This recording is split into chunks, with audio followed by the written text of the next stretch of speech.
আসসালামু আলাইকুম। সকল প্রশংসা মহান সৃষ্টিকর্তার এবং আল্লাহ সর্বোত্তম পরিকল্পনাকারী। আজকে একটি বিষয় নিয়ে প্রতিবেদন বা একটি গুরুত্বপূর্ণ বিষয় নিয়ে কথা বলতে আসছে। সেটা হচ্ছে আমাদের ধামরাই বড় বাজার থেকে হার্ডিংস স্কুল সংলগ্ন যে রাস্তাটি রয়েছে, এই রাস্তাটি অতি গুরুত্বপূর্ণ একটি রাস্তা এবং আমাদের ধামরাই পৌরসভার একটি অধিক চলাচল সম্পন্ন একটি রাস্তা। এই রাস্তা আসলে তেমনভাবে গত 1 বছর বা 1.5 বছর যাবৎ রিক্সা চলাচল নেই। রাস্তাটি সম্পূর্ণ অবহেলিত অবস্থায় পড়ে আছে।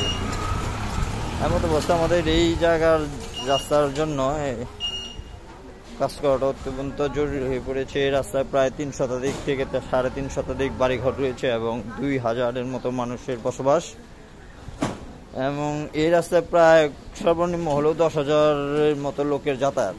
কিন্তু গত 1-1.5 বছর যাবৎ তেমনভাবে কোনো রাস্তায় যাতায়াতের কোনো ব্যবস্থা নেই বা সম্পূর্ণ নেই বললেই চলে। রাস্তাটি অবহেলিত অবস্থায় পড়ে রয়েছে। তো আমাদের এই জায়গার যারা আছে, হার্ডিংস স্কুল থেকে পুরা যারা পর্যন্ত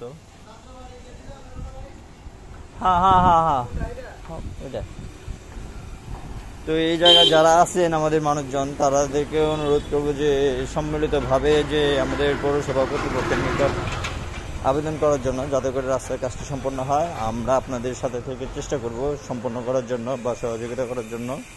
এবং আমাদের এই পোস্টটি যারা মানুষজন দেখবেন অবশ্যই শেয়ার করে দেবেন, যাতে করে কর্তৃপক্ষের দৃষ্টি আকর্ষণ করা যায় এবং ভালো কিছু কাজ করার ক্ষেত্রে আমরা সম্মিলিতভাবে যদি এগিয়ে যাই, তাহলে ইনশাল্লাহ অবশ্যই পরিবর্তন সম্ভব।